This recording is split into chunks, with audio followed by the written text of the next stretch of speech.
maybe we were hacked? That's possible, but I seriously doubt it. They would have gone after the credit card numbers, the bank account, something. It's our responsibility to keep our customers' rental records confidential. Trust is everything in this business. I see what it is. It looks like somebody was looking up the last person to rent Battlefield Earth. Weren't you talking about that yesterday? Yeah, that was, serious research.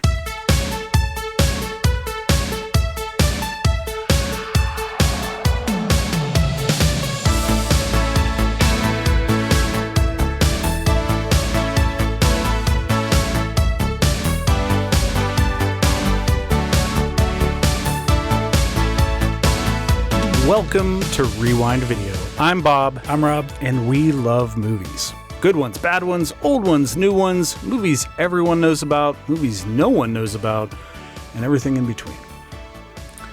Rob, I want to let you in on a little secret. Ooh. So Spicy. Yeah, I know. Get ready. Every time someone rents Ferris Bueller's Day Off, Popeye, or Battlefield Earth, I change the price to our new release price, and then I charge them a late fee the moment they walk out the store.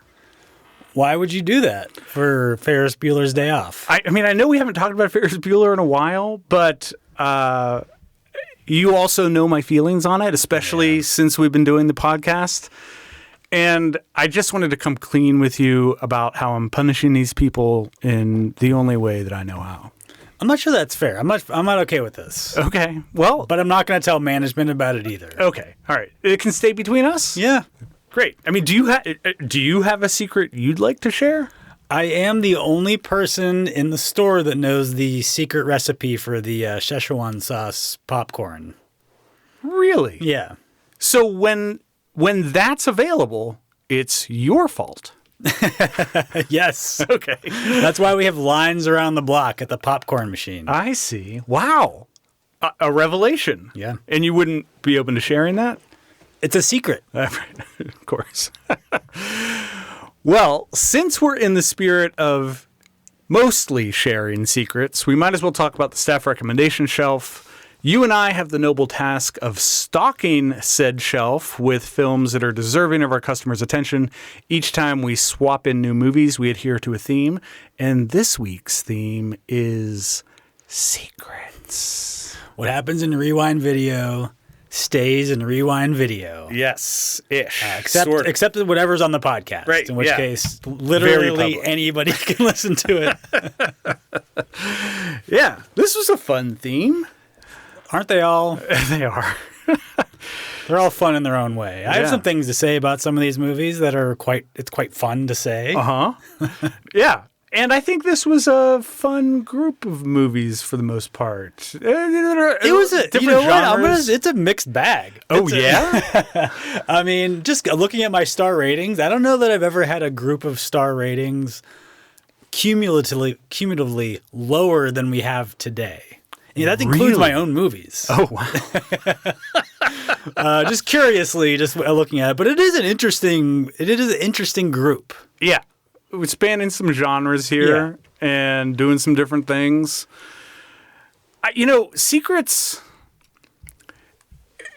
are tough because it's easy to think that something is a secret or qualifying of the secret theme, but it's really not. It's more just that people don't know something in the film that isn't necessarily being kept from them. But you have to differentiate between secrets and lies. Right, Because, very different. Yeah, there's some things that could be like you could kind of consider a secret, but really they're more lies. This was a more difficult topic than I think we usually have. Yeah, to find something that fits into this theme. Yeah. And interestingly, neither of us chose the 1996 film Secrets and Lies. Oh. So, this is true. Secrets out on that. Or the 2015 film Secrets and Lies. I guess there were two. Well, I'm excited to talk about these, especially your first one. So, as you usually do, why don't you just kick us off with your first secretive film? Okay. I'm going to start us off in 1986. Great year. The Age of Secrets. It was. The movie is April Fool's Day. This is in the Watch for Floaters section of the store. Here's the back of the box. As soon as Muffy St. John and her college friends arrive on her parents' secluded island, someone starts trimming the guest list, one murder at a time. That's the whole back of the box? That's the back of the box. That's great. Great back of the box. Yes. Tagline, guess who's going to be the life of the party? Almost there. I feel like they're going for something that I like, but that doesn't really get the job done. This is a murder mystery black comedy about a group of 20-somethings who have gathered at the family estate of their friend Muffy, which is, I think only a name that existed in the 80s. Only in the 80s. And everyone who had it died in 89. And it's all like, they all have somebody in their family wearing a sweater tied around their necks. Yes. And it only exists in like certain blue blood families. But yeah, this is a ridiculous name. So they're all gathered here. It's the weekend of April Fool's Day, a quote holiday. The fucking worst holiday. And big quotes around holiday. It's thankfully been destroyed by the internet, I think, for the most part. Ruined. It once had some significance. I agree with you. It's terrible. Like April Fool's Day jokes are so fucking stupid. Yes. The internet made them so unbearable that our dumbass society has gotten to the point where they're like, we just don't, like, we're not. Can I just get through this day? Anybody who even tries to do this is just, you know. I don't even want to call it a holiday. I'd rather just settle on occasion. It's like one of those fake holidays you read about on the internet. Where it's like, hey, it's a paperback book day. Right. Like, well, yeah, someone just said that, you know? Yeah. But anyway, so because of this occasion, Muffy has rigged the mansion full of all these pranks and gags. Funny pranks. Which I guess, like, if you're going to, like, hang out with your friend that owns an island, I guess, like, you have to put up with that kind of stuff. I suppose. I guess you would. But then the house guests start disappearing one by one, and then, like, severed heads start popping up. So normally we're not too concerned with spoilers here at Rewind Video. Would you say that's generally true? Right. Yes. No, we're not. But there are some exceptions. Yeah, and I think tonight we're going to have a couple of those. Yeah, I think this is the kind of movie that you really should see the movie before you hear about what happens in the movie. It's kind of the whole point. Right. And so this is definitely a time where I'll be like, listen, if you haven't seen this yet and you plan on ever watching it in any circumstance, just go ahead and skip to the next one. Yeah. Or just like pause it, go watch the movie, and then come right back to the podcast, of course, which is what you would do. But this is like it's an important part of this movie is to not have it spoiled. Right. So don't spoil it for you. So I'm going to do my best to like tiptoe around it. I'm not going to say exactly what happens. But, that's fair. You know, we're going to say some stuff. Yeah. Yeah. We got to talk about some things. Because, like, you know, the fun part of this is it's like an April Fool's gag in the sense that, you know, to keep the secret is part of it. Yeah. The movie itself becomes an April Fool's Day joke. And secrets are a big part of that. They're a big part of the story as well. Yeah. Muffy has to keep this plan of hers a secret. Yeah. Obviously, she's to keep it a secret from the group that's coming up to visit her. But she's also got to keep it a secret. She's counting on other people to keep this secret who are not part of this from the beginning, right? Right. Because these people are like going through a traumatic and horrifying experience. Like the things that she's doing to these people are horrifying. Then she's like, well, you got to keep the secret. Yeah. For me, because it's kind of important. And, you know, I think the first thing you would do is be like, fuck no, like I'm putting an end to this right now. Yeah. Right now. But what do? Is they keep the secret. They do. Because their friend owns an island, which I think that's a big part of it. I mean, I guess that's an incentive. Yeah. Because none of this was consensual, right? Right.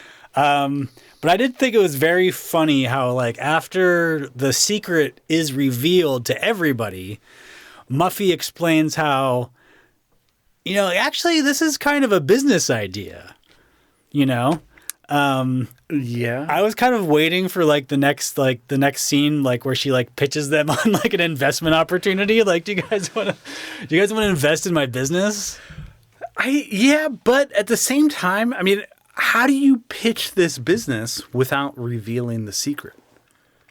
Well, that's the thing. Like, Yeah. the people that are going to pay for this, you know, I mean, I don't know. Maybe the idea is she knows rich people, right? Because she's a rich person. Yeah. So maybe the idea is like, yeah, these people like are the kind of fuck ups that would be like, yeah, I'm going to invite my poor friends to this island and put them through this torture or something. Yeah. I don't know. Because like you think, yeah, if it's a business, like everybody goes into it knowing it's like a murder mystery party, right? Right. No one is like expecting a normal weekend. This is like, actually it's kind of like The Game. It's David Fincher's The Game. You took the words out of my mouth. I was literally about to say Yeah. that. It's The Game. But everything about this is meant to subvert expectations. It's the poster, the VHS box, everything about how it presents itself says that it's a typical 80s teen slasher. Oh, 100% functions as a slasher movie. Yes. And yeah. Which is part of the gag because it really is more like an Agatha Christie murder mystery. It's got like the secluded island and everyone's disappearing one by one, and we're trying to figure out who's doing this. But it's going for a lot of comedy beats. Oh, yeah. You know, it's satirizing the slasher tropes and teen movies in general. Yeah, this movie has some tricks up its sleeve in spite of occupying the slasher genre for the most part. Yeah, which I don't even know that I don't even know that it is a slasher movie in any sense. No, it's not. mean, on the whole. Yeah, but like people are going down one by one. yeah. I don't know that it really. I mean, I guess it kind of operates that way, but it's not going for that story. You know? No, which I think might touch on why it could be disappointing to people who are expecting that because, you know, we don't get the gore that you typically expect from a slasher movie, which makes sense. Yes. But yeah. but yeah, it's following a lot of those beats. Yeah, it's kind of spooky. It's more spooky. It's like a spooky movie that's giving you the sense that there's a slasher out. There's a guy out there killing somebody. Yeah. Right. Yeah. But you don't really get to experience the kills really like you would expect. Yeah. Which is just part of the larger setup for the reveal. You know that the entire movie has been a joke on us. That the whole thing has just been a parlor game for the group that goes to this island and for the audience. I do have to ask, how much patience would you have for Muffy's funny pranks in her mansion, separate from the people disappearing? Just the just the pranks. Yeah.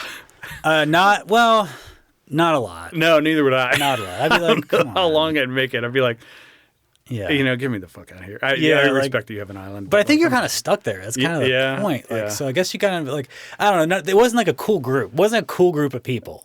No. You know? I didn't dislike a lot of these people. You know, in a slasher movie, you often have some members of the crew where you're like, I can't wait till they get knocked off.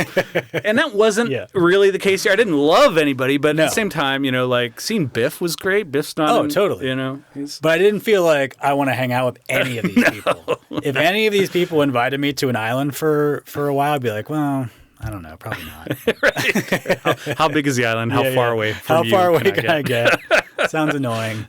So April Fool's Day, it's rated 3.1 overall on Letterboxd. 31 people have it in their 4 favorites. 30% agree with my 3-star rating, including Steve Perry fan 82. Ooh. Who says... This guy loves the 80s. This is a great review. The DVD wouldn't play the first 30 minutes, so I was kind of lost. I mean, I'm guessing I missed a lot of the pranks. It's too bad. I love pranks. Oh, that's one of my favorite reviews that we featured. That's terrific. Oh man, Steve Perry fan 82. The DVD one. Yeah, he did miss out on a fair amount. I guess I missed a lot of pranks. So April Fool's Day, it's a super fun movie, especially to watch with a group of people that haven't seen it before. And it's fun to keep the twist a secret. And so I'm putting it up on the staff recommendation shelf this week for secrets. Yeah, three stars is just right for this. It's a super satisfying 3-star movie. Yeah. You know, all the things we talked about it doing, comedy, horror, murder mystery, teen movie, like it's like a pretty good version of all the things. Island movie, whatever. It's not a great version of any of those, you know? No. So I think it's like, it's like just like a super satisfying 3-star movie. Yeah. And sometimes that's exactly what the doctor ordered. Oh, man. I'll take it every time. All right. Well, with my first movie for secrets, I am jumping ahead to 2005. And we are going back to the ScarJo's specialty section of the store. Unreal. I know. Unreal. We'll get to that in a second. Let me give you the back of the box first. This is another brief one. Chris, a former tennis player, looks for work as an instructor. He meets Tom Hewitt, a wealthy young man whose sister Chloe falls in love with Chris. But Chris has his eye on Tom's fiancée, Nola. Mm-hmm. Yeah. Yeah. Tagline. There are no little secrets. That's a good tagline. Functional. Yeah. Got the word secrets in there? Yeah. Fits the theme. Yep. So I just want to go right out. I want to come out and say this is my last Scarlett Johansson movie until she stars in another staff recommendation shelf worthy film. That's it. Yeah.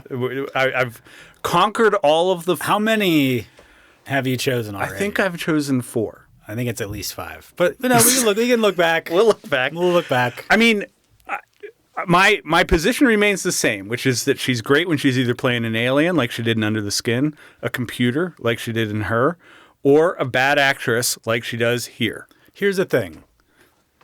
You have to at least admit that you don't hate her. No. I don't hate her when she's doing what she's great at. Yeah. So I'm just saying, like, you shouldn't complain about her. You know what I mean? Like, she's got a lot of films on her resume. I like her when she does these 5 to 10 things. Otherwise, no good. She's terrible. So I mean, I think you just have to admit that, like, she's okay in your book. She's okay. She's okay. But she's got a lot of movies that don't fit my criteria. Well, that's fine. Yeah.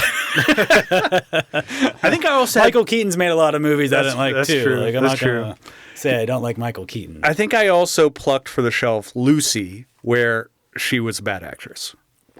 Yeah, And a computer. And then she became a computer. I think you're being swayed by these bad actress parts, and you're like, well, she is a bad actress.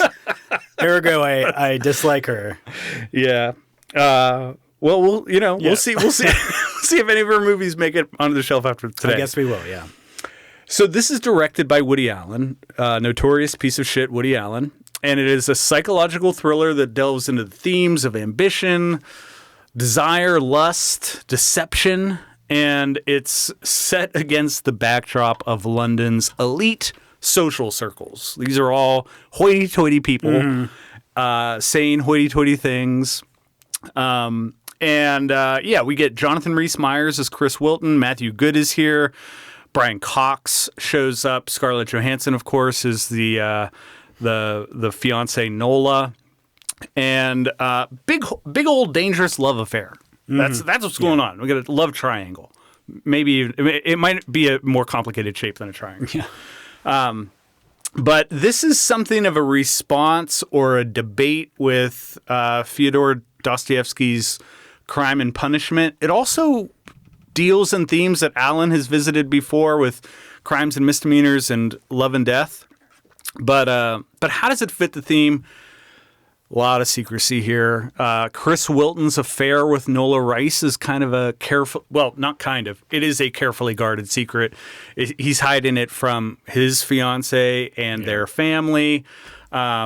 And then, of course, there are the consequences of that secret being kept, and of course, the lengths that people will go to keep their secret safe. So we get all of that. Quite far. Yeah, quite far. Like I said, Woody Allen directed this. It's all shot in London. Why did I choose this, though? So this is pulpy. It's sleazy as fuck. It's full of beautiful people kind of, making love to each other, and all the characters are unlikable. Yeah. I love it. Again, I think Woody Allen is a piece of shit, but this movie is fun for me. I think it's highly watchable. It's tense. I mean, it gets to the point where there are a lot of moments where you're like, why would you do that? And oh my God, you're about to get caught. And that's fun for me, especially because I want these people to get caught. What year is this? Like 2005? 2006. 2006. So yeah. I think at this point, Woody Allen hasn't been in touch with the real world in decades and decades. Yes. And I think you can really feel that. I don't know. I think he's I think the people are it's like he doesn't understand how real people act or talk or think, Yeah. And I'm not saying this because Brian Cox is present. There's parts of this that feel akin to me of the world we see in shows like Succession or Yes. The White Lotus, where you're like, oh, these rich people fucking suck. I know, and they yeah, are but I think- divorced from the reality that I know. I think Succession is a great example of what I'm talking about, because in Succession, it feels like, oh, these rich people are pieces of shit just like everybody else. Oh, yeah. Whereas in this movie, it's just like, oh wow, Woody Allen hasn't talked to a person who has, who has worked for an hourly wage in probably 45 years. Right. Do you know what I mean? Yeah. So where it's they're like aliens in this movie. Yeah. I mean, I don't disagree with you. I still love that about it. I think that just how strange these people seem when they do what they do and live their life is interesting to watch, whether it's, shooting clay pigeons or going to the opera or reading Dostoevsky in bed, shit like that. I mean, I know that's not exactly what you're talking about, but even the way they interact with each other is just bizarre. Do you think they had chemistry? Who? The ScarJo and whoever that dude was. No. I think that they were each very pretty people who were attracted to the prettiness of the other person. I didn't like that guy at all. I don't know what he's from. I don't know. Something about him was just I don't know. I felt like he was just making the same face in every scene. Yeah. Yeah. I think he's more recently been in the show The Tudors, but I only know him from this. I haven't seen a lot of his other work, but I did think Scarlett Johansson was good at making me believe that she's a bad actress in this because her acting is bad. Critical reception was rather high. Roger Ebert loved it. He gave it 4 out of 4 stars. And I liked something that he called out in regards to the film's underlying question. He said, to what degree are we prepared to set aside our moral qualms in order to indulge in greed and selfishness? Wilton is facing a choice between greed and lust, but his sweet wife Chloe herself has no qualms about having her father essentially buy her husband for her. And that's kind of fascinating to watch. And you see it unfold and you're like, well, I don't know that I'm really comfortable with this. And but she is, and it's another reason that none of these characters are very likable. But Allen has said of this film that it's in his point of view, one of his few A films. He said, arguably maybe the best film I've ever made. This is strictly accidental. It just happened to come out right. I try to make them all good, but some come out and some don't. With this one, everything just seemed to come out right. The actors fell in, the photography fell in, the story clicked. I caught a lot of breaks. So that's his take on it. He approves. He approves. Woody Allen approves. On Letterboxd, this has a 3.7 out of 5. 921 people have this on their list of favorites, and only 9% agree with my 5-star review. Wow. I'm a big fan of this. It's my favorite Woody Allen film. No, it's probably my second favorite. I'm not there. I'm not there. Yeah, I didn't like this. I didn't like the people. No. I hated them. Like when she reveals that she's pregnant, I was like, good. Fuck these people. I'm glad they have a fucking problem to deal with. It's probably going to destroy them. I don't believe that she's pregnant either. That's a good point. Yeah. Yeah, man. I don't know. I didn't enjoy spending time with them. I don't think they really deserved. They really like earned the ending. You know what I mean? Interesting. I was like, come on. I was like, no, because it goes there like all of a sudden. It does. The ending is, yeah. And there's just times when he's like doing the thing, and you're just like, dude, fucking pick it up. Like, do you not have a plan here? Like, there's someone on the other side of this door. You could have done this 15 minutes from now. Like, you know, it's just basic things. I'm like, I don't feel like they earned that happening in this movie. Yeah. It kind of came out of nowhere. Yeah, the ending very much has a vibe of like, oh wow, what a coincidence that worked out. Yeah, but I still think this is a good time, and I plucked a review from Mergen, who didn't give a star rating but did give a heart to the movie, and Mergen said this film exposes Alan on the deepest level for the psychopathic little shit that he is, and yet this is a work of art. So at least a few people find themselves in ScarJo's specialty section of Rewind Video, plucking this for their watch list, and I hope some of our customers do as well. I mean, most people like it, I guess. If it's got a 3.7 or whatever. Yeah, it's doing all right. I was surprised. When I went to log it on Letterboxd, I was like, oh. Like, oh, people dig this. I was a little surprised. Yeah. That's why we're both on the show, I guess. Right. Okay, I'm taking us to 1998. The movie is A Simple Plan. Filed under Hush Money. Back of the box. Captivated by the lure of sudden wealth, the quiet rural lives of two brothers erupt into conflicts of greed, paranoia, and distrust when over $4 million in cash is discovered at the remote site of a downed small airplane. Their simple plan to retain the money while avoiding detection opens a Pandora's box when the fear of getting caught triggers panicked behavior and leads to virulent consequences. Virulent? I mean, I guess. That's not really what that word means, I don't think. Tagline, sometimes good people do evil things. Which, you know. I mean, it feels generic. Yeah, that's... Put that with a bunch of movies. So this is Sam Raimi's crime drama starring Bill Paxton, Billy Bob Thornton, and Bridget Fonda, a.k.a. the Killer Bees, as I call them. So there's two brothers out dicking around in the woods, and they find this airplane with a big bag full of cash, which is like the dream, right? Yeah. Big bag full of $100 bills. I've been looking in crashed airplanes for a long time for that big bag of cash. I've yet to find one. You found a lot of crashed airplanes? Yeah. Well, I mean, how do you think I spend my time off? Let's keep that a secret. Okay. So they decide to keep this money, which I guess you have to at least consider it. You have to entertain the idea, right? Yes. You have to keep some of it, I guess, or whatever. I think this might be Raimi's like least Sam Raimi movie. He's still there, but yes, I agree. There's like there's a couple of his like visual flourishes, his little tricks, but like not really, not a lot. Like if you look really closely, you can see it, but it's almost a straightforward 90s thriller. Yeah, I would say that, you know, he's good with pacing, and this is paced well. And so while you don't get quite as many of the Sam Raimi trademark camera tricks, it still moves at the pace that you want it to. And then even like the twists and turns in the plot are like they're never like major reveals or like these big surprises. You know, it's just like these guys just fucking up and not sticking to the plan. Right. So I've talked about structure a lot recently, about how like there's that like 20-minute mark in a movie. And I swear to God, I'm almost positive editors like really try to hit that like exactly 20-minute mark when stuff happens.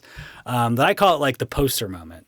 You know, like what is this movie about? Like, is this movie about like I've said like old school is like when they're like, we're going to start a frat, you know? Right. Right at the 20-minute mark. And Panic Room, right when the door closes on Panic Room, it's like exactly 20 minutes into the movie. Yeah.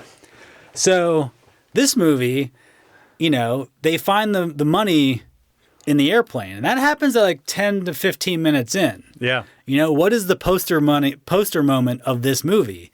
It's when they decide they're going to keep it a secret. That's the moment when they're like, all right, like we all agree, like we're going to keep it a secret. Yeah. You know, and that's what this movie's about. It's about these people attempting badly to keep a secret. Yeah. From everybody, except for the three of them right there. Yeah. And which they absolutely cannot do. No, fail hard. Like the audience, as soon as they say it, the audience knows they're not going to keep the secret. No. They know, like, we're not going to keep the secret. Like, we all just said it, but, like, that's not how it's going to work. Billy Bob immediately, even before the three of them have split up, gives away part of it, you know? Yeah. And they're supposed to keep it a secret from their wives, which, of course, they don't do. The very first thing Bill Paxton does is he comes home and tells his wife. Yeah. So, like, the one job they had Yeah. was to keep secrets, and they do not. Nope. Of course, one way to keep this a secret would be to launder this money. But I was trying to think of a way to do that. I don't know how you would do that without getting involved in like some major crime. This seems very difficult. It does. I mean, They're in a small town. You don't know if it's traced. Like, but by the end, they figure out it is. But like, you don't know it's possibly traced. It's $100 bills. You can't just go to the grocery store with a bunch of $100 bills every week in this bumfuck Minnesota. no, you can't. But I mean, if we're asking the question of can it be done, how would you do it? Yeah, because the first thing you're thinking is like, I gotta keep this, right? Yeah. I mean, I would do what I've seen done in a lot of movies, which is take some money, get myself on board a plane where I can go to a city that has a casino, turn it into chips, and then later that night cash in the chips. But that's the problem, though. They can trace that back to the casino. There's cameras. They can see who bought all those chips. See, that's what I mean. fair. Like every time you think of, you're like, how can if they can trace those $100 bills in any way, they can get like you have to be careful where you spend it. It's fair. You know, that's fair. I don't know, man. It seems tough. It does seem seem tough. tough, So now, yeah. but like you're like, man, I got to take a few handfuls at least. Right? It's tough. You want to keep it. Yeah, I don't know how. I don't know how you do it.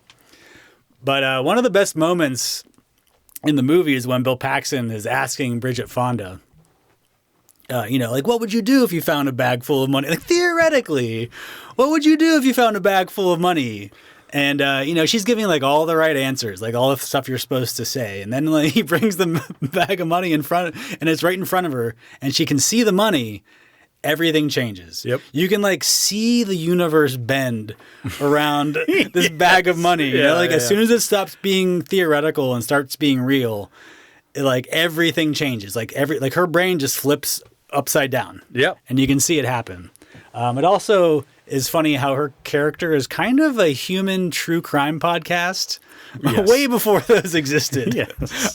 She's clearly read all the books in the library where she works about crimes because she knows all the steps that they'd have to take to get away with these things. She knows all the moves. Makes her character fun. Yeah, totally. Yeah. And, you know, Bill Paxton is trying to, like, follow her lead as much as he can. Yeah. The main problem is the two other guys are complete dipshits. He's a dipshit too, but, like, he's not a complete dipshit. And so really the joy of this movie, the joy / excruciating pain of this movie is watching these guys just fuck up every part of the plan as it just completely falls apart. It's so frustrating to watch, but Yeah. that's exactly what they do. It reminded me of a choose your own adventure book that I read as a kid. And it's got a similar premise where, you know, you find a suitcase full of money in the bushes and what do you do with it? Well, it's kind of like what we were just talking about. Like every time you game out a plan, you're like, fuck, that won't work either because this or that, or it's like wherever. It's like the only thing I think of is like you just got to go from like town to town. Yeah. And, you know. Couldn't you go international and just exchange the money? For again, like if it's like a one-time thing, yeah, maybe you can get away with it. But like you can't just exchange $4.5 million. No. Plus, like getting there with a bag full of cash isn't easy either. Raises some questions. I mean, you're not allowed to just do that. You have to declare it. You know? They're gonna know. You know what I mean? It's just like it's so tough unless you get it involved into like the drug trade, you know, and just like disappear into that somehow and let them deal with it. They're not gonna be like. I know, but like, if you're doing a $4.5 million drug dealer, you're not exchanging names. You're not checking IDs. So like, you can get away with it easier than like going to a casino or getting on an international flight. You know? Right. So anyway, I'm just saying I'm available for hire. I have plans. So a simple plan is rated 3.9 overall on Letterboxd. 115 people have it in their 4 favorites. Surprisingly low number of people have this movie logged on Letterboxd. Only around 80,000 people have even logged it into the website. Interesting. It's one of those movies that like, I don't know, I think of it as being like one of the better movies of the 90s. Yeah. But it hasn't really like found a second life amongst like, you know, this generation. Yeah, it's curious. So I definitely saw it in the 90s and again for this, but I expected that more people would have at least logged it. Yeah. 37% of the people who have rated it agree with my 4-star rating. 4 stars is right. Not a lot of great reviews out there. A lot of reviews along the lines of like, "Ooh, not so simple plan." It's right. I'm sorry, but like you don't get to use the Letterboxd account if that's your review of this movie. I'll give you my review of the movie on Letterboxd. It is. I would simply keep all the money, not tell anybody, and then launder it so I could spend it. There you go. What a good plan. Simple plan. So I'm putting this up on the staff recommendation shelf this week for secrets. This was fun. I enjoyed going back to it. And the cast is great. Oh, it's so great. Great cast. Yeah. Gotta love a 90s thriller. Yeah. You know? That's kind of what this is. All right. Well, speaking of thrillers, I'm going to take us 1 year ahead of my first movie to 2006. I think I said Match Point was 2006. It's 2005. Okay. This is 2006. It's plucked from the Dangers of Skinny Dipping section of the store, and the movie is Tell No One. Here is the back of the box. An accidental discovery near a doctor's estate stirs up some painful memories 8 years after his wife's hideous murder. And now things are bound to take a turn for the unexpected. Does the good doctor know more than he's letting on? It's another short and intriguing back of the box. And the tagline is pretty good. It's longer than a tagline should be, but I like what it's doing. 8 years ago, Alex's wife was murdered. Today, she emailed him. So that's pretty good. Yeah, it's intriguing. It's got me. It is a little long, but it is. 2 sentences is more. That's taglines. Yeah, it's intriguing enough that I'll let it pass. Plus, it's a French movie. It's right. Yeah, French. Yeah, the single sentence tagline probably didn't translate. Yeah. So as you mentioned, this is a French thriller directed by Guillaume Canet.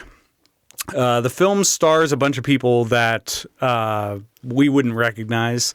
In the starring role is a guy named Francois Cluzet. And he plays Dr. Alexander Beck, whose life is turned upside down when he and his wife Margot are attacked at the lake where they met each other as kids, and they go back every year and are kind of just like reliving their anniversary. And they're attacked out of nowhere. So Margot disappears. Alexander is left to mourn her death. And then 8 years later, new evidence comes to light suggesting that she may still be alive, leading the doctor on a quest for the truth. And, what is the truth? It's a secret. This is another one where we can't really talk about the end. I mean, to discuss what happens at the end would spoil everything. But it's almost, I'll say this. I think it's a little too complicated to really just like kind of spoil. Yeah. I mean, Like I could say the ending right now, and if you haven't seen the movie, you'd be like, I don't have any fucking idea what you're talking about. I saw the whole movie, and I'm not like entirely exactly sure what happened. Okay, yeah. I mean, I pretty much got it. You have the gist, yeah. But it's a little complicated. It's not complicated. It's too complicated. Well, I think I enjoy this movie. I'm just saying, just like the plot, the overall plot, it's a little complicated. Yeah, and maybe because of it's in French, and it was just like there's too true. much to pick up, and it was like guys who I thought were the same people ended up not being the same people and stuff. Right. Yeah, you're doing a lot of reading of subtitles here, and that makes it a little bit hard to follow something as intricate as this. Mm-hmm. But yeah, I do think this is kind of a masterclass in suspense and secrecy. It definitely centers around the Doctor uncovering layers of deception and hidden shrews that relate to some long-buried secrets. A lot of twists and turns in this plot, definitely keeping the audience guessing. But they do indeed tie everything together. Whether that's to everyone's satisfaction is up for debate, but like I said, the cast here largely unknown. I will say that Clouzet at times in this movie looks more like a young Dustin Hoffman than Dustin Hoffman himself does. I mean, it was a spitting image. It's got a little bit of that like Clive Owen energy to him also. Yeah. Now, this was a French movie, but it was optioned to Hollywood, and director Michael Apted was attached to bring it to the screen. But for one reason or another, it didn't end up happening, and the director, Canet, who had been in love with the novel, kept kind of calling up the writer and pitching his take on this, and ended up getting the gig because he understood that this was true to the novel, a love story first, a thriller second, which apparently wasn't going to be part of the Hollywood version of this. And it is indeed very much a love story. Why did I choose this? It really pulled me in, and for me, didn't let go until the credits rolled. This has a little bit in common with Gone Girl, in the sense that, you get a mystery, a disappearance, a whodunit, a caper. I think that in spite of its intricacy, it's a little more grounded in reality than that movie. But there is a lot here that makes you think, like, what? How? Right. It's a movie that ends with like a 5-minute monologue by a character explaining to you what just happened for the last 2 hours. Kind of, sort of. Which I think is like kind of what I'm getting at. Right. Yeah, I get that. But it's fun, man. It's just like we just talked about the 90s thriller. Like this is a 90s thriller. Yeah. This is a 90s Hollywood thriller made 10 years later in France. Agree. As soon as you, for me, it was like, oh, okay, I know. This is just like a psychological thriller that like John Cusack would have been in 1997 or something, right? Like as soon as I figured that out, I'm like, oh, I'm just along for this ride. Like it's just a ridiculous movie like that. Yeah. It's really fun. I laughed so hard when he jumped out the window in the middle of a doctor's appointment. I was like, what? I was like, that is an incredible bit for a doctor to be pulling off. Oh yeah, it was so funny. Yeah, it was pretty hilarious, and they. I think they almost like understand the hilarity of that, because the way they shoot that scene, he's like, I'm getting out of here. Well, he doesn't even he just leaves. He doesn't even say goodbye or anything. Yeah. Oh, it was so funny. It was good. So like I said, there is a lot that's revealed at the very end. I find that end pretty satisfying. Getting there is an enjoyable and unpredictable ride. This averages a 3.7 on Letterboxd, just shy of the 4-star review that me and 31% of other users gave it. 122 folks have this on their list of 4 favorites. And I have a review from Bison who said, the existence of high-octane thrillers logically demands the existence of low-octane thrillers. And I think he's got a point. I do think this fits into the latter category. It's, it's not like explosions and high-speed chases. Yeah. We do get a chase. Yeah. It's a psychological thriller. Yeah, for sure. So I liked it. I liked it a lot. Good. 3 stars for me. Wasn't quite up to the 4-star rating yet, but I did like it. Good. I'm glad. I think our customers will too. So it's going on the shelf as my second pick for secrets. Okay, 2001 is where I'm going for my next movie, which is Jurassic Park 3. Oh boy. I. This is filed under Honey, I Lost Our Son, and apparently also my new boyfriend. That's a reference. That's a reference to the fact that this movie is directed by Joe Johnston. Yeah. Honey, I Shrunk the Kids. Directed a movie in our last episode, which I didn't even realize until after I was watching it. He's got some good movies to his name. He's got a handful. Rocketeer, Jumanji. Friend of the shelf. Here's the back of the box. In need of funds for research, Dr. Alan Grant accepts a large sum of money to accompany Paul and Amanda Kirby on an aerial tour of the infamous Isla Sorna.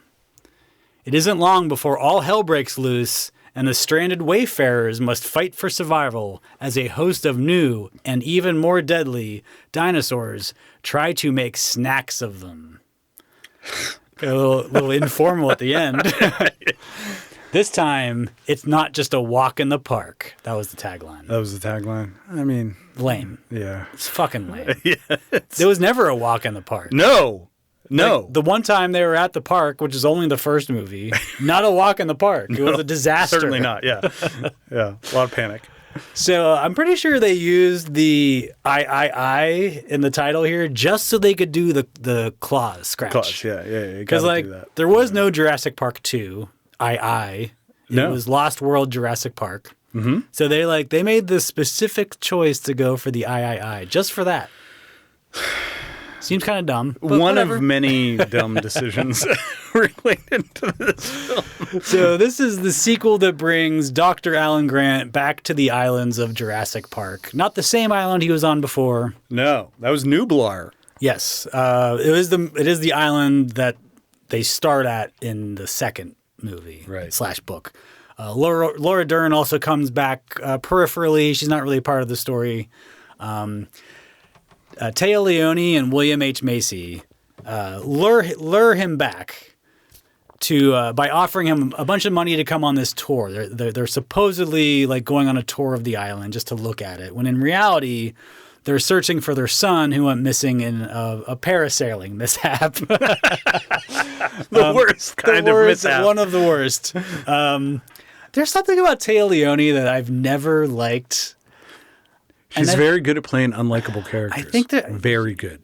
I mean, you're not wrong. Maybe just because like she's always playing unlikable characters, but like there's something about her. Like watching her makes me tired. Oh yeah. I don't know, and I think I figured out.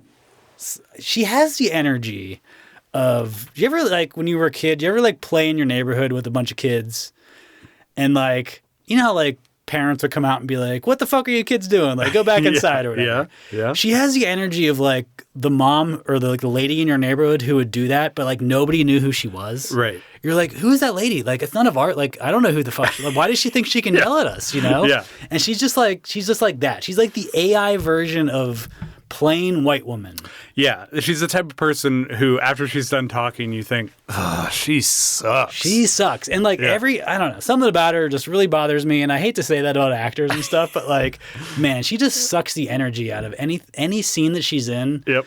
But like, I guess she's kind of used in that way in a lot of movies. And I think she kind of is in this one too. Yeah. As the director's like, we need to really suck the energy out of this scene. She does a lot of screaming in this. And, yeah.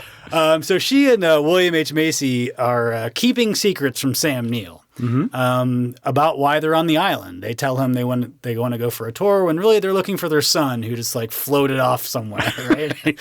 They're lying about their marriage. They've actually been divorced for a long time. They're lying about how much money they have. They offer them all this money, which they don't have any of. They suck. They suck. These are terrible people. Yeah.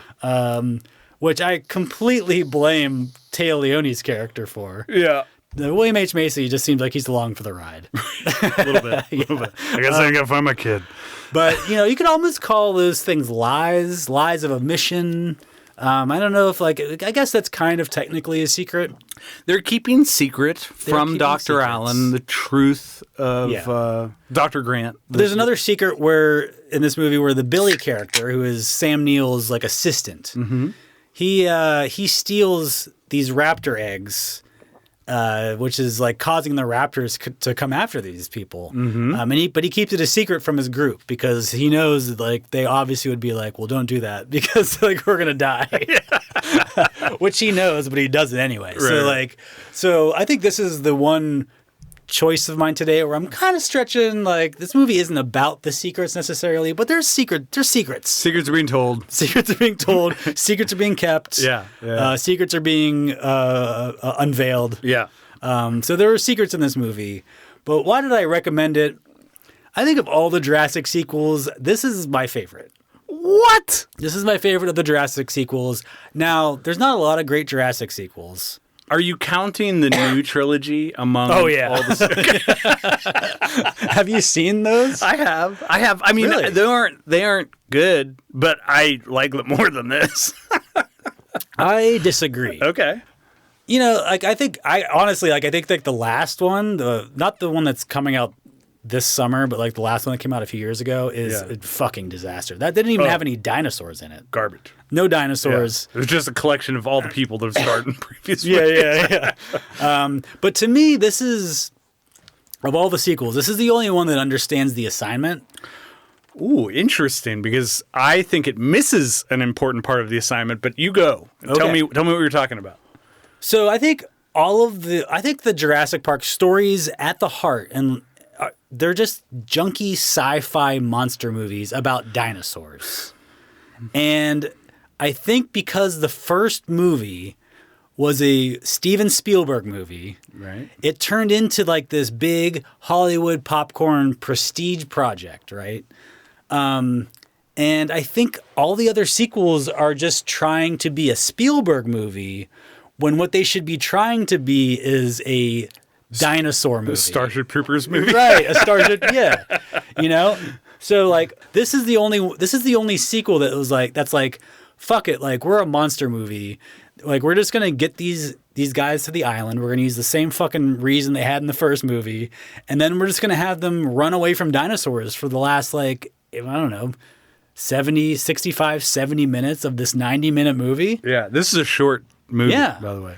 Yeah. So this plot is just this thin excuse to get them there. And then that's all it is. It's just, there's no mythology. There's no world building. They don't go oh, we created this one dinosaur because it's a corporate thing. And all the other movies, they always have to give you a story about, but they're just no, we lied to you.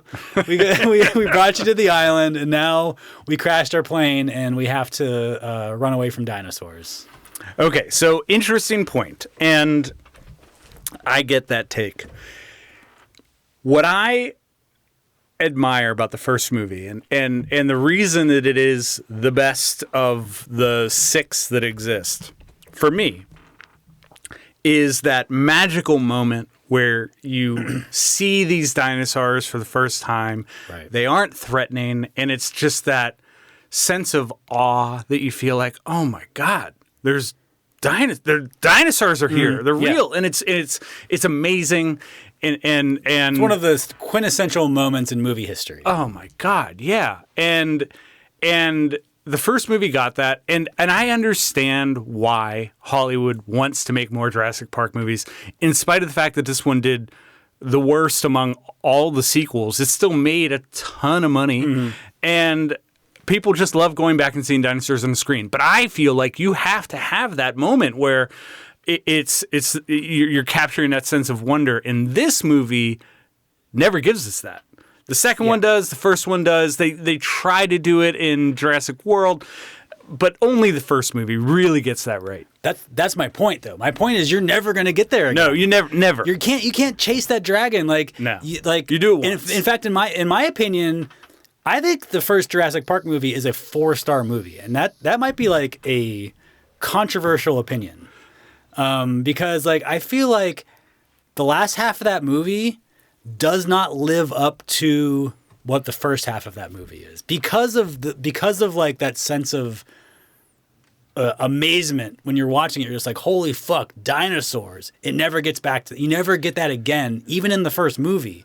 And like, I think to try to get back to it in a sequel with like Jeff Goldblum's back and he's gonna be like, I don't know, like I just don't like. I feel like no, it should just be humans running away from dinosaurs that are trying to kill them, and like that's why I like this movie. It's like it's 90 minutes, it's in, it's out.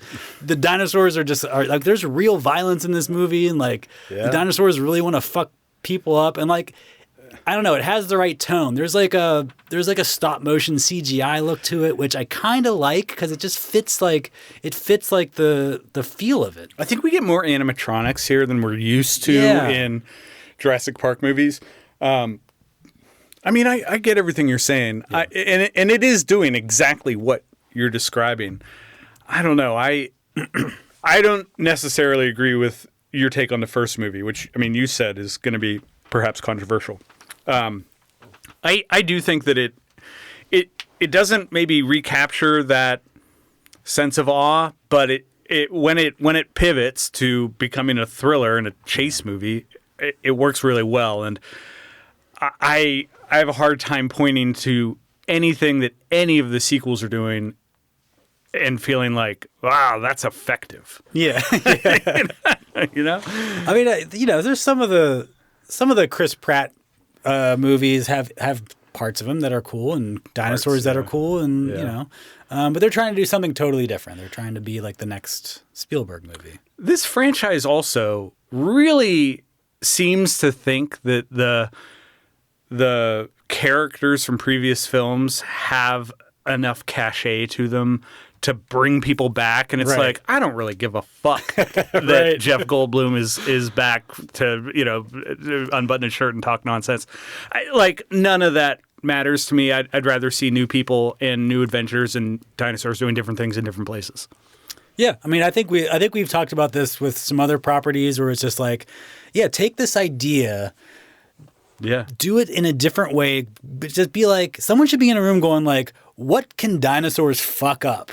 You know, like here's a list of places that you could put dinosaurs and they can just fuck a bunch of shit up. I'll give you one. We're taking all sorts of things to space. Yeah. If you've made dinosaurs, put dinosaurs on a spaceship, take it to the space station, let it wreak havoc. Yeah. Great idea. The Predator franchise understands how to do sequels now, and I wish the Jurassic Park series would learn from the Predator franchise. Yeah. Yeah, try something. We'll see. We'll see what they do with this new one. I have a feeling it's going to be a continuation of like what they've been doing. Yeah, which not a huge fan. I'd love to see a crossover with like a new Bill and Ted movie, and like let's put a dinosaur in a phone booth, take it back to a different time period where again they shouldn't be, and then let it loose in like the 1800s. Yeah, let's do it. Why not? Let's do it. So Jurassic Park 3, it's rated 2.8 overall on Letterboxd. 1,100 people have it in their 4 favorites. 30% agree with my 3-star rating, including Cadence, who says, I had fun, so that's all that matters. Which, hey, I mean, you could do a lot worse. You could do a lot worse. So I'm putting Jurassic Park 3 on the shelf this week for the topic of secrets. Well, I think what we've learned is that you've got ideas for how to launder money. I've got ideas for what to do with dinosaurs. So somebody should call us up for something. I have a feeling there's a lot of money laundering involved in bringing dinosaurs back to life. Mm-hmm. This could be a partnership made in heaven. This is 2 stars for me, but admittedly, most of I think there isn't a Jurassic Park sequel that is more than 3 stars. So I have a hard time with all of them. All right, that brings me to my final pick for secrets. And we're going to 1971. This is from the hippies do the hippiest shit section of the store. And my final film is Let's Scare Jessica to Death. Sounds like a simple plan. Yeah, right. Yeah. I mean, like, how hard can it be? Newly released from a mental ward, Jessica hopes to return to life the way it was before her nervous breakdown. But when Jessica moves to a country house with her husband and a close friend, she finds a mysterious girl living there. Jessica's terror and paranoia resurface as evil forces surround her. The tagline here is very much from 1971. Something is after Jessica, something very cold, very wet, and very dead. All right. Yeah, go figure. All right, so this is very wet. Very wet. This is directed by John Hancock, and it's a low... The same guy? Yeah, the one, the only John Hancock. And it's a low-budget psychological horror film that's built quite a cult following over the decades. Stars Zora Lampert as Jessica, and she's like this fragile woman that's like fresh out of the hospital and moving to a country house for what we think is some peace. But instead she's met with a lot of like unexplained stuff and some creepy stuff, and all of that stuff kind of begins to mount. I also love the idea of just like showing up to a house or someone there and you're like, you can stay. You look cool. Yeah, that's like a very like 60s, 70s thing. It's like, okay. Hippies doing hippie shit. I guess. But what I love, and I'll get into this, is that the movie does do a great job, I think, of walking that line between hallucination and reality, leaving Jessica and the audience uncertain of what's truly happening. And it ends up being a pretty atmospheric and unsettling film that's as much about mental illness and isolation as it is traditional horror. So how does it fit the theme? A lot of secrets here. From its structure to its storytelling. So the nature of the threat that Jessica is experiencing is kept pretty vague. Is it a ghost? Is it a vampire? Is Jessica just like imagining it all? And the film never really answers that definitively. So the ambiguity becomes quite a big secret. Jessica's mental state is also kind of kept hidden from us, so we don't know. Well, she's hearing voices, right? She's not telling anybody, so that's a secret. She's keeping. Yeah, exactly. She's not talking about what's going on. This is also one of those movies where something's going on in this small town. The locals know about it. They're not talking about it. And one of our favorite we love shelf that. movies, Yeah. So something of conspiracy going on, definitely playing into that Rosemary's Baby sense of paranoia that we get here. And then, even Jessica's husband and the friend begin acting kind of strangely. So either they're hiding something from her, or we're just seeing their behavior kind of filtered through Jessica's growing instability. So there's quite a few secrets. Yeah. The name of this movie is what originally caught my attention. This has been on my watch list for a long time, and now seemed like the perfect time to check it out. But this director is no stranger to this kind of convention. So one of the actresses who plays like this mysterious woman that they find in a house had also worked on the director's stage production of The Freaking Out of Stephanie Blake. so like, it's going to work one of these times. Scaring Jessica to death, freaking out Stephanie. This is kind of his thing, I guess.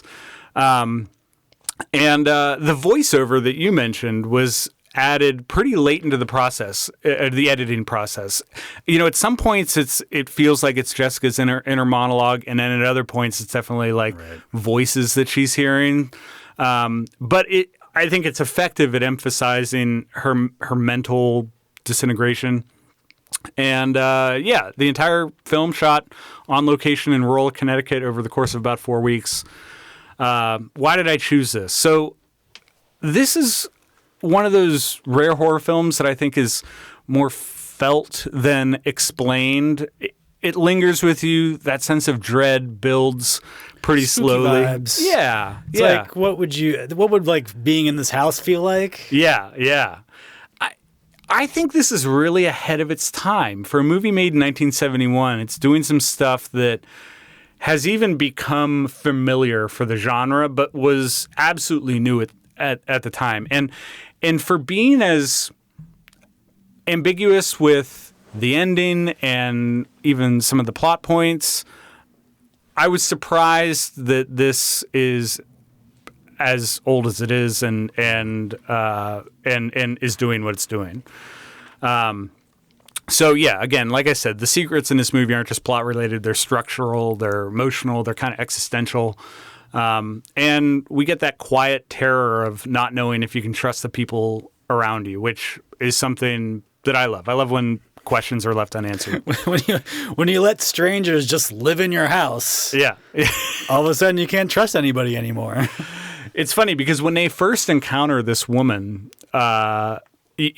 you, the audience, are thinking, is she crazy? Did she really see that? And then the guys that she's with see the person too, so they go hunting for her. And Jessica's husband is leading the way, and he's holding a fly swatter. Right. Like looking for this woman. Well, they were just like, yeah, they're down at the bottom of the stairs. The woman's like, I saw somebody at the top of the stairs. The guy's like, oh, I saw that too. Like, yeah. And they're just like, whatever. Oh yeah, there's someone up there. Like, what? Like, I would that would be freaking. And they're just like, yeah, let's go upstairs and find out. And then they're upstairs. They're going like, hey, we know you're here. It's like, you don't know who the fuck this person who is. Could be. Yeah. You know, they could have a weapon. It could be a junkie. Right. It could be a hippie. It could be a hippie. They're just like so nonchalant about it. Like, I don't know. I would be a little more worried. Likewise. And, you know, I think that what you're touching on is indeed a truth of this movie, which is that the cast is, you know, these aren't great actors, and they're not in large part acting very well. It's like, imagine you get an Airbnb and you're like, oh, I think I saw someone upstairs. And like, oh yeah, I think I saw that too. You want to check it out or not, you know? I think the exception to the performances is the woman who plays Jessica. It's a really strange performance, but right, I think, for the fact that she's mentally disturbed, and I think that what she's doing is kind of quietly devastating. It almost makes Jessica feel like someone we know, which makes her unraveling a little bit more painful to watch. Apparently, this is one of Stephen King's favorite horror films, and Scream Factory has a great reissue of it if folks are interested. I think that's on the shelf. Yeah, that's what we have here. This has a Letterboxd rating of 3.5 out of 5. I have this at 4 stars along with 27% of other people, and 127 fans have it in their 4 favorites. I did pluck Gemma's 5-star review where she said, her husband was pissing me off. I hope Jessica had a good time after all that. So, hopefully. Yeah, hopefully. Where did you come out on this? It was a little opaque for me. I gave it 3 stars. Yeah? Yeah, I enjoyed it. Yeah. It was hard to tell exactly what was happening, but I don't think it's because of anything I was missing. I just think, it's not. It's murky. It is murky. And I think it's supposed to be murky. It is. It's supposed to be like looking through a bunch of lake water. Yeah, that's a good way of putting it. So I'm putting this on the shelf for my 3rd pick for secrets. Fantastic. Rob, we have uncovered some secrets tonight. Everything is out in the open, including the 6 films that now occupy our staff recommendation shelf. The secret stocked movies that we chose are April Fool's Day, Match Point, A Simple Plan, Tell No One, Jurassic Park 3, I, and Let's Scare Jessica to Death. If you don't have time to stop into the store, you can visit us 24 hours a day at rewindvideopod.com. You cannot return your tapes there, though. Don't even try. Got to bring those into the store. Yeah. We're also on Letterboxd and Blue Sky if you want to check us out there, or send us an email at rewindvideopod@gmail.com. And don't forget to like, follow, subscribe to, and share the podcast with all of your friends who love movies. Yeah, let them know. They got to hear about it. So this week we had a Jessica among our movies. We did. Next time, we're going to have a whole lot of Jennifers. Oh, damn. Yeah, Jennifers everywhere. Our theme is Jennifers, so movies that star a Jennifer, have a character named Jennifer. Jen. Were directed by a Jennifer. Maybe even reviewed by a Jennifer. No? I'm pushing it, Bob. Okay. No matter what, we'll have 6 movies to recommend, but if you're looking for something in the meantime, feel free to hit us up for a movie to watch. We'll see you next time. Be kind, recommend.